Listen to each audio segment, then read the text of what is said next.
บ่ได้เข้าดอก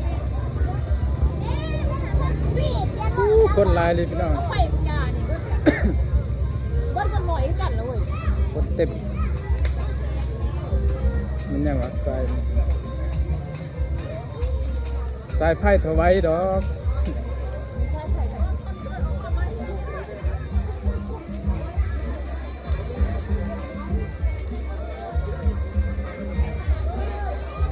คนกำลังมาเต่าโฮมพี่น้องกำลังลายเนาะมาเต่ามาโฮมลายบ่อยากทายมันกระทันกดลายเด้อพี่น้องมางานบุญเนาะ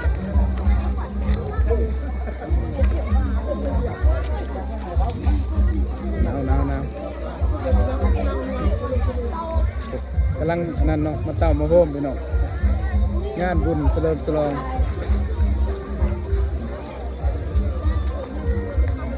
คนลายเลยนั่งกินตั้มอายกล้องเนาะคนลายเลยพี่น้องกำลังมาเนาะถ่ายให้เบิ่งเด้อพี่น้องงานบุญเนาะเฉลิมฉลองหัวแจกแล้วก็สมโภชพุทธรูปเนาะคนกำลังมาพี่น้องกำลังเต้ากำลังโฮมถ่ายเบิ่งดินมาอีเต่าก็มีเนาะโอ้หนาวถ่ายเบิ่งพี่น้องบรรยากาศเนาะในงานบุญเจ้าหน่อยสิย่างเขาวัดพี่น้องตอนนี้ถ่ายอยู่นอกก่อน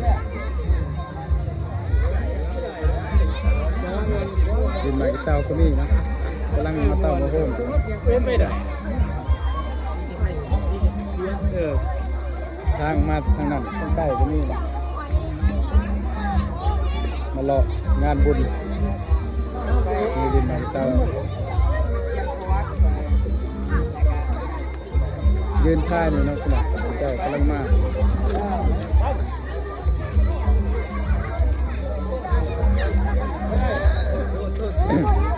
คนกำลังไล่เนาะลังไล่เขามากคุณเที่ยวงานบุญชายตรง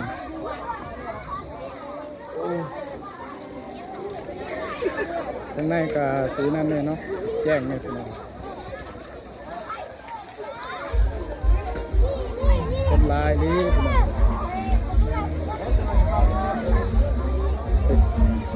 เต็มเนาะ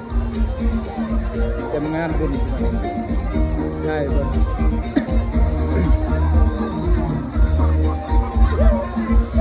คนลายนี้พี่น้อง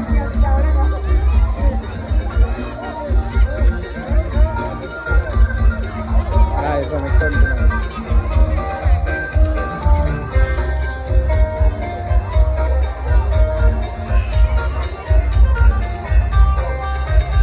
ว้าวก็ได้ยินแบบพี่น้องเพราะว่าเครื่องเสพ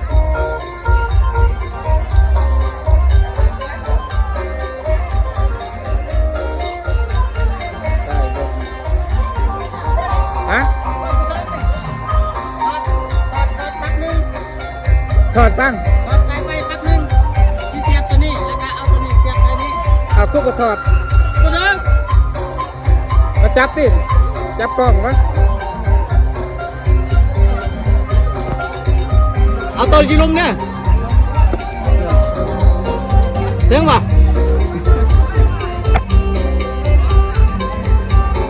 โอ้ยอย่าพาตายก็ได้ปิดก่อนเนาะปิดก่อนก็พาตายเนาะก่อนนะปิดก่อนอย่ามาถ่าย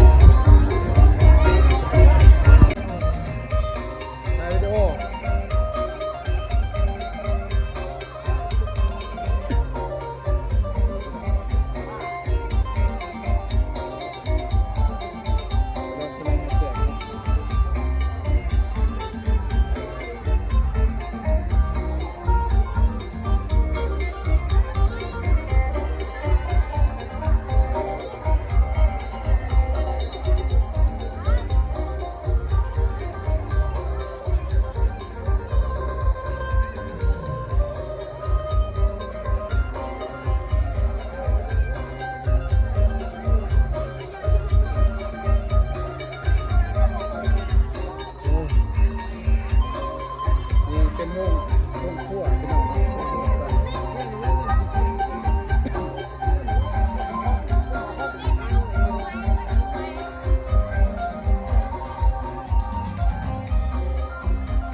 สื้อผ้าเด้อพี่น้อง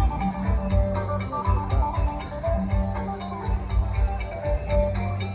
เสื้อผ้า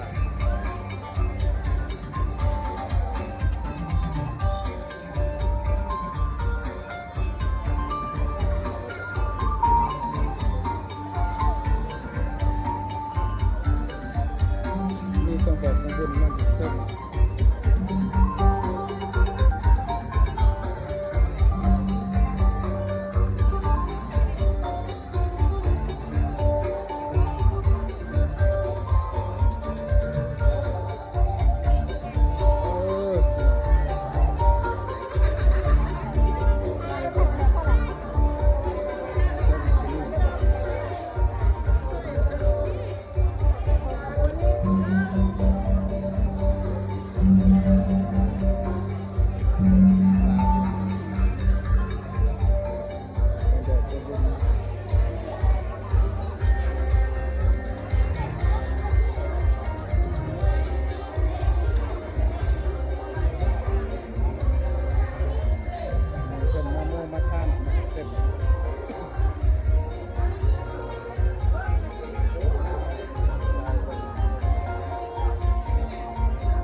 โอ้มาสวัสดี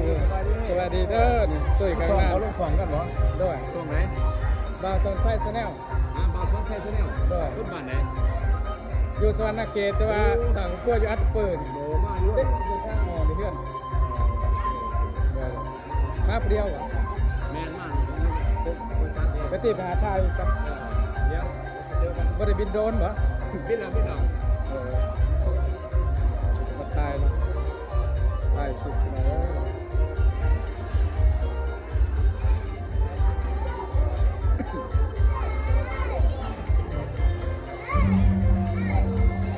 ทายเลยบรรยากาศ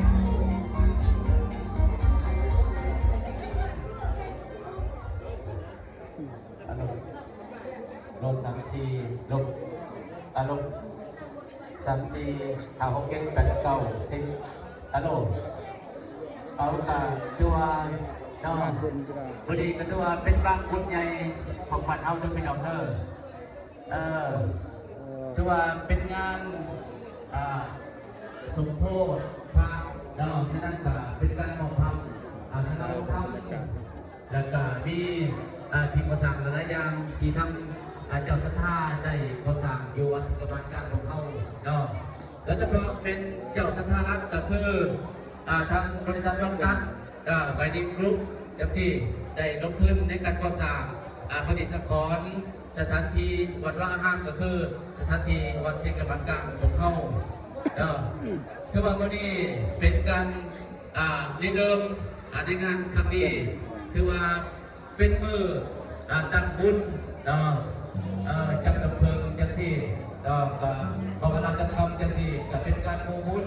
ก็ทำบุญในทางตามประเพณีแล้วก็ทำกับตัวมีการโครงกันด้วยมารับใจและเป็นออเดอร์จากแฟนจากประซักในมารับใจคนพี่น้องบ้านเฮาคนรับใจคนรับสีบันดอนจังที่นายทางและคนละคนที่บนท่านใจพบกับหมอลำจังสี่กับพบกันอยู่ในสถานที่นี้ก็สำหรับเมื่ออื่นวันที่27การเป็นมือพิธีทางการโดยเฉพาะและจะได้จัดพิธีมอบพับสลาวุธธรรม ใส่ได้บทสองเหรอ ระหว่างบริษัทวังตัดประดิกรุ๊ปจังสี่ต่อไปของการปกครองเมืองของเขาในนั้นก็มีหลายฝั่งส่วนกระห่วงนับแต่คณะพักคณะปกครองแขวงก็คือคณะพักคณะปกครองเมืองรวมทั้ง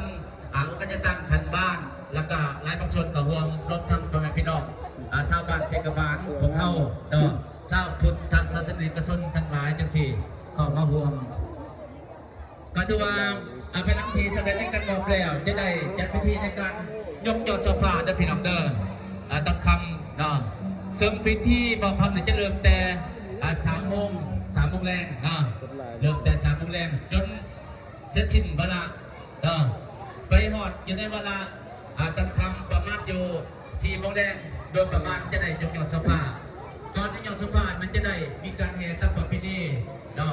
แห่ยอดสภาออกพ่อสารพัดก็คือปัทชิมาสามรอบการปฏิบัติและจะเข้าสู่ในการยกสภาตามแบบตามปีตามข้อจังสี่ภารกิจสำเร็จยกสภาแล้วมันจะได้เข้าสู่พิธีสมโภชพระพุทธรูปตลอดคืนนะพี่น้องคนมา การ สื่อ จะ ลาย เชิญประธานทุกบางส่วนยุคใกล้และยุคใกล้กับรวมอาบุญอาชีพกินทานทำบุญทำกุศลนำผงเข้าสถานที่บ้านเช่นมันเป็นเจ้าภาพจังสี่เจ้าชะตาตะเป็นบริษัทวังตันมาดิกรุ๊ปเป็นเจ้าภาพเป็นเจ้าชะตาห่วงบังปัดเท่ารวมทั้งพ่อแม่พี่น้องทั้งหมด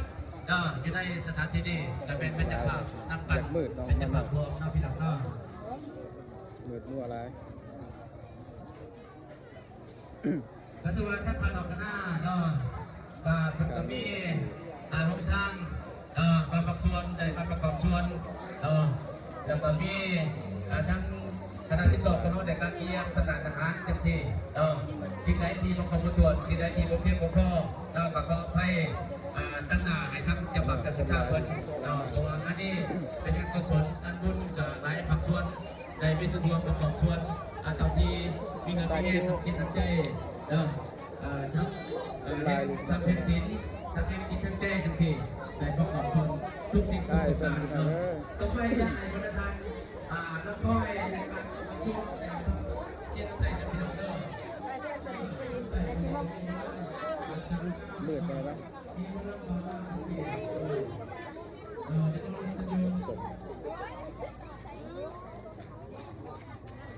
แคบสิบเห็นเราจะแจ้งนะดินใหม่เตาขึ้นมาเพิ่มงานบุญเด้อพี่น้องคนร้ายนะ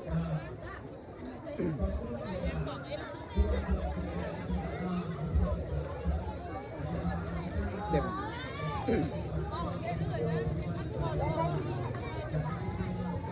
คนร้ายเลยพี่น้องแซ่บๆอยู่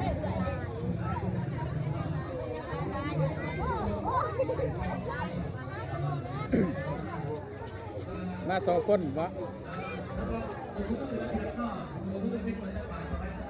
มาแต่บ้านได้บ้านเนื้อปะบ้านเนื้อเนาะเดี๋ยวงานบุญเนาะค่ายเย็บผ้าคนลายดูนะเต็ม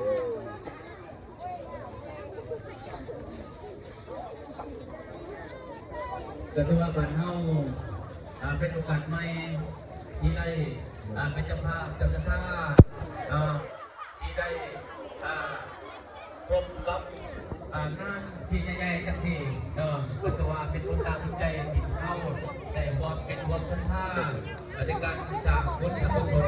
ในการจัดพิธีจังที่เราก็หาได้ยากที่เขาจะได้รวมอยู่ในงานใหญ่ๆจังที่ก็ถือว่าเป็นบุญกำลังสู้ในเด็กของเขาบ้านเขาเมืองเขาจังที่จะได้รวมกันในการทำพิธีเป็นบุญตาที่พวกเราได้เห็นภาพได้เห็นพิธีเห็นแขกเห็นพี่น้องและคนใจมาผมมาพอ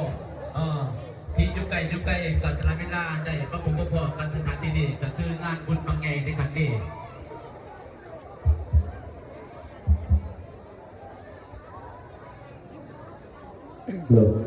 เงิน2 3 4 5 6 7 8 9 10 9 8 7 5 4 3 2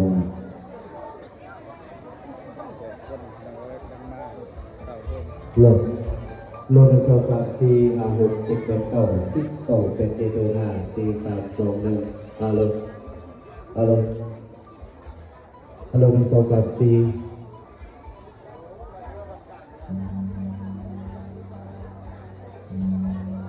ลดอันดับ1 2 3 4ลดอันดับ1 2 3 4 5 6 7 8 9 10 9 8 7 5 4 3 2 1ฮัลโหลฮัลโหล